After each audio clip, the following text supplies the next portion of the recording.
장맛비가 주춤하면서 도내 평균 저수율이 평년보다 크게 떨어지고 있습니다.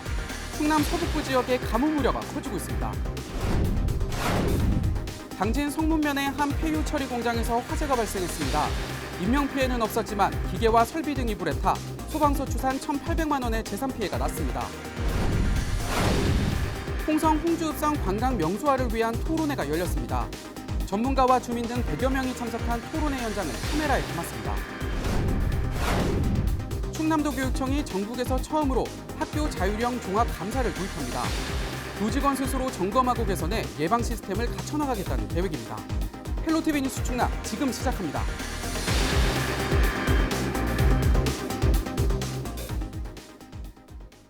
여러분 안녕하십니까? 헬로티비 뉴스 충남입니다. 당진 성문산단에 있는 폐유 처리 공장에서 불이 났습니다. 다행히 인명피해는 없었는데요.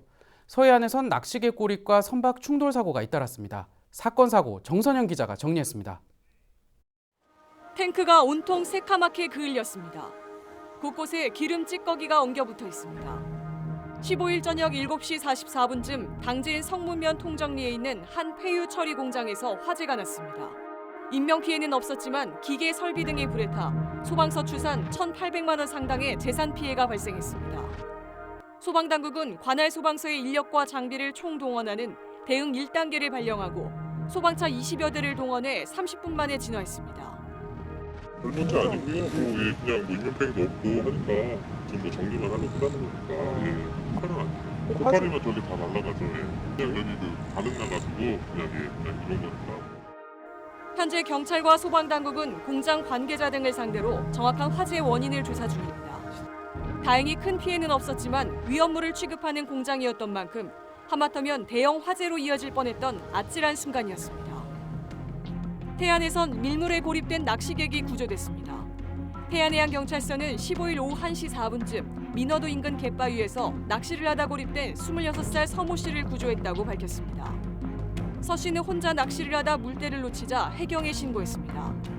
해경은 해상활동 시 안전을 위해 사전에 날씨와 물때를 확인하고 구명조끼 등을 반드시 착용해 줄 것을 당부했습니다. 선박 충돌 사고도 잇따랐습니다.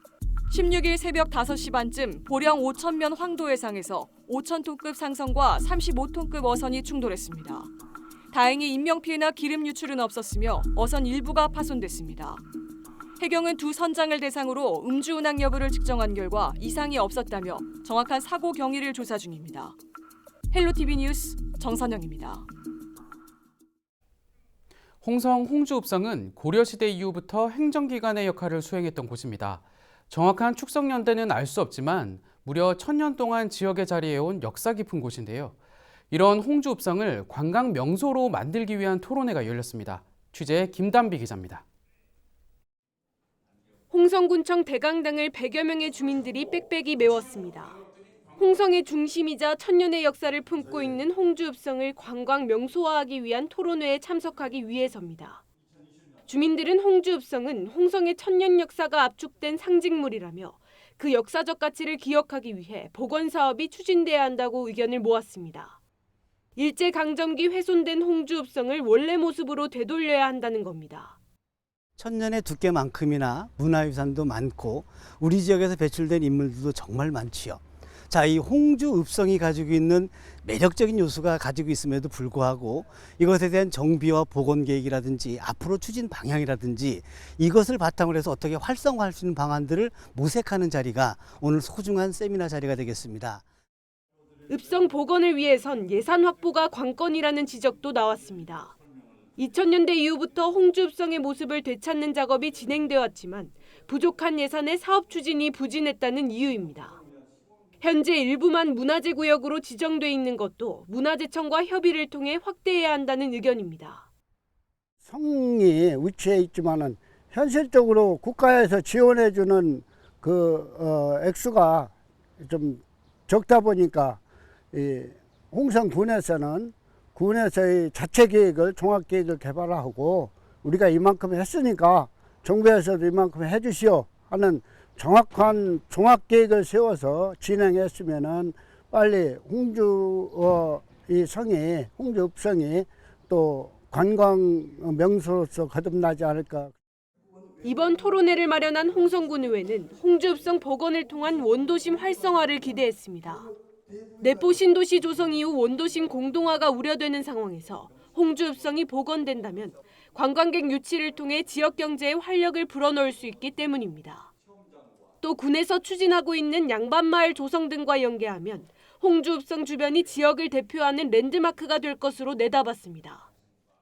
과거 22개 군현을 다스렸던 홍주의 옛 명성과 옛 영화를 되살릴 수 있도록 홍주읍성의 옛 모습을 재현시킨다면 잃어버렸던 홍주의 역사와 문화, 도시의 정체성도 살리고 관광자원 경쟁력도 만들면은 어디에 내놓아도 경쟁력이 있다 생각을 하는 것입니다.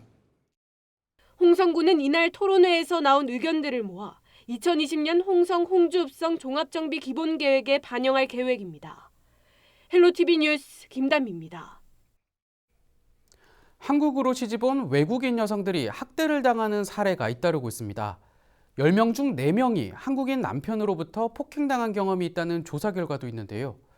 가부장적인 문화와 더불어 한국 국적 취득을 위한 남편의 신원 보증제가 인권 침해를 방치하고 있다는 지적입니다. 송효찬 기자입니다. 국내 체류 외국인 230만 시대, 전남 지역에 사는 등록 외국인은 3만 2천여 명입니다.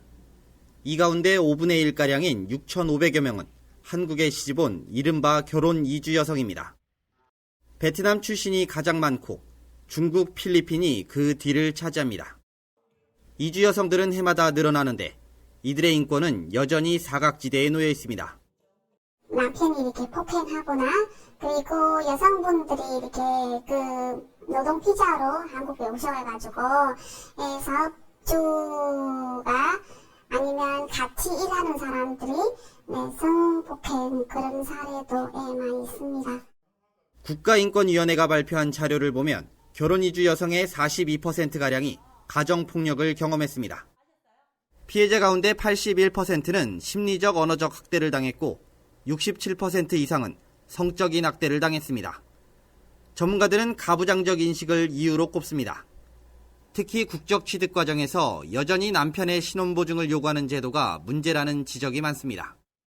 이렇게 좀 강하는 거는 맞지만 한국에 이렇게 이주 여성들이 오셔가지고 자녀들이 또 이렇게 또 있다 보니까 그러면 국적 취득라든지 아니면 연장하더라든지 본인이 스스로 갈 수 있는 거잖아요.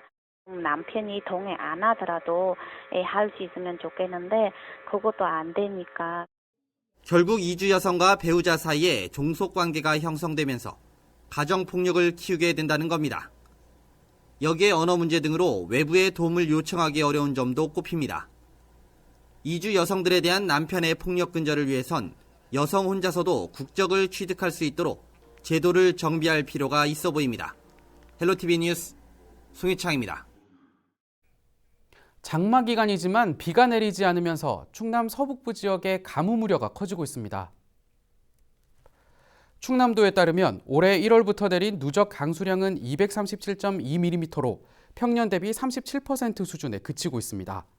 비가 오지 않으면서 도내 평균 저수율은 43.3%로 저수율이 50%에 미치지 못하는 도내 저수지는 27곳, 담수호는 1곳으로 집계됐습니다.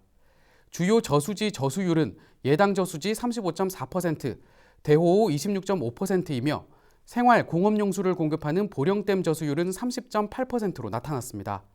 충남도는 이달 중순부터 이삭을 베는 수인기가 되면 농업용수가 부족할 것으로 보고 서산과 태안, 당진 등 7개 시군에 가뭄 극복 사업비 50억 원을 지원하기로 했습니다. 충남에서 발생한 여름 휴가철 렌터카 교통사고 사망자가 전국에서 3번째로 많은 것으로 나타났습니다. 한국교통안전공단은 최근 5년간 렌터카 교통사고 현황을 분석한 결과 여름 휴가철에 가장 많은 사고가 발생했다고 밝혔습니다. 이 기간 렌터카 교통사고는 6,600여 건, 사망자는 106명으로 연간 렌터카 교통사고 사망자의 19.7%를 차지했습니다. 지역별로는 관광객이 몰리는 제주도가 41.2%로 가장 많았고 충남은 28.2%를 차지해 전국에서 3번째로 사망자가 많았습니다. 한국교통안전공단은 렌터카 교통사고 취약 지점을 중심으로 교통안전 캠페인을 벌일 계획입니다.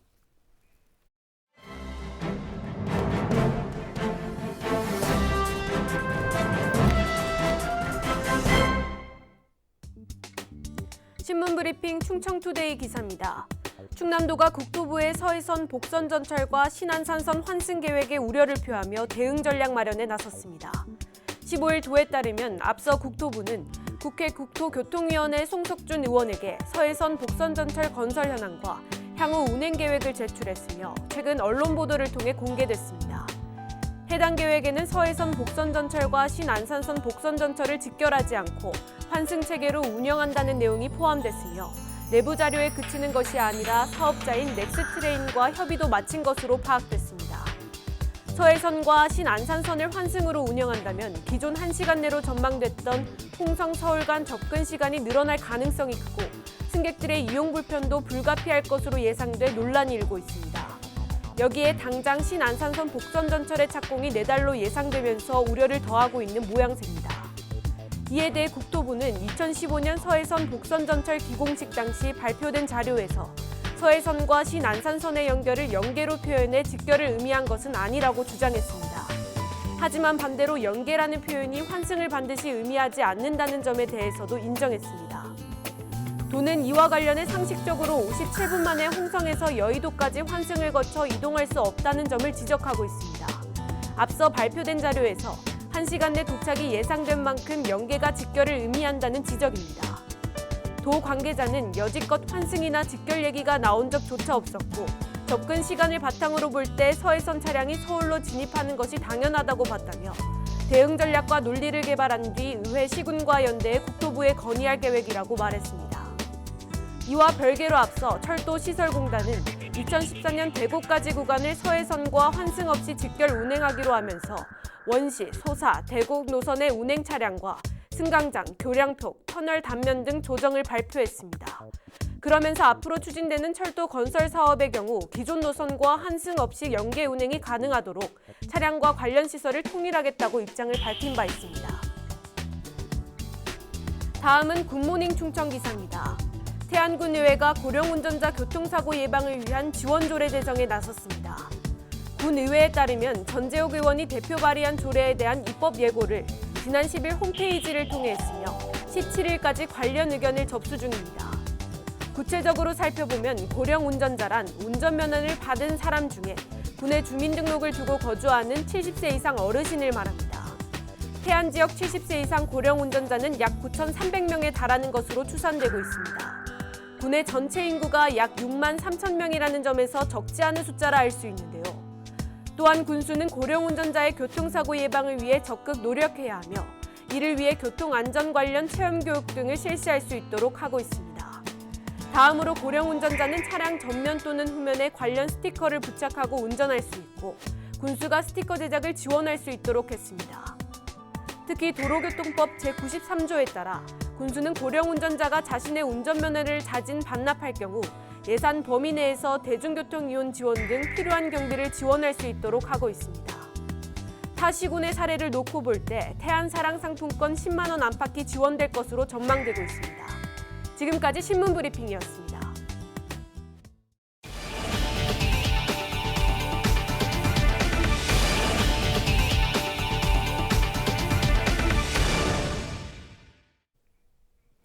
일본이 수출 규제를 발표한 가운데 대전 충남 중기청이 일본 수출 규제 애로 신고 센터를 운영합니다. 중소벤처기업부는 일본 수출 규제에 따른 중소기업의 피해가 우려됨에 따라 대전 충남을 포함한 전국 12개 지방청에 일본 수출 규제 애로 신고 센터를 설치해 운영한다고 밝혔습니다. 중기부는 중소기업의 피해 현황과 애로사항이 센터로 접수되면 범정부 TF 등을 통해 대책을 마련하고 기업들의 어려움을 해소할 계획입니다. 또 일본 수출 규제로 인한 피해가 발생한 기업에는 피해 최소화를 위해 긴급 경영 안정자금, 단기 컨설팅 등을 지원할 예정입니다. 충남도 교육청이 자율적인 학교 문화를 조성하기 위해 학교 자율형 종합 감사를 도입합니다. 도교육청은 전국 최초로 학교 자율형 종합 감사를 도입해 오는 8월부터 11월까지 추진한다고 밝혔습니다. 이를 위해 시범학교로 초중고교 2곳씩 모두 6곳을 선정하고 태스크포스를 운영하고 있습니다.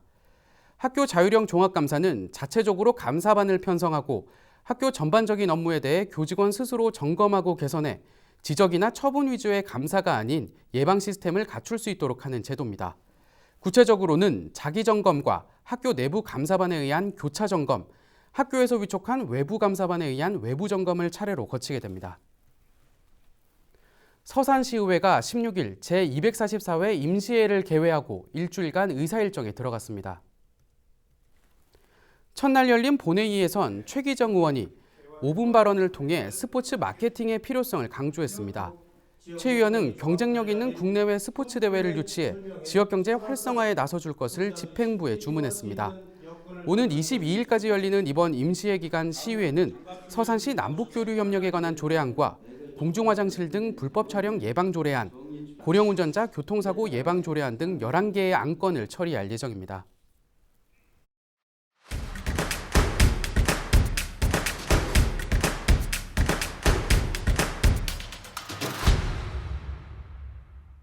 예산군의 서원 향교 활용 사업이 주민들에게 호응을 얻고 있습니다.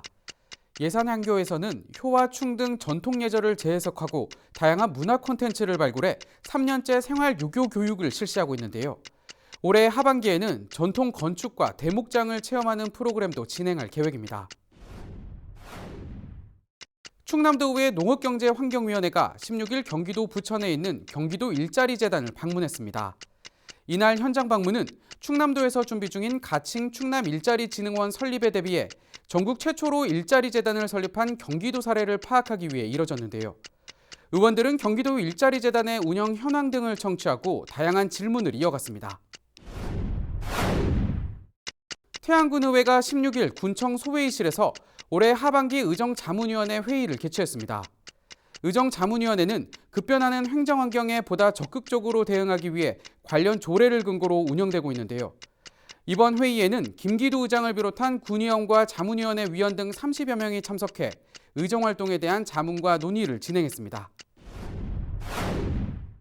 당진시가 지역 강소농 30여 명을 대상으로 역량 강화 현장 교육을 진행했습니다. 이번 교육은 당진시 농업기술센터가 농업 CEO를 육성하기 위해 올해 상반기부터 실시하고 있는데요. 이날 강소농들은 충북 음성과 경기도 이천에 위치한 사업장을 방문해 현장을 둘러보고 새로운 소득 장목 육성 방안을 모색했습니다. 지금까지 25초 뉴스였습니다.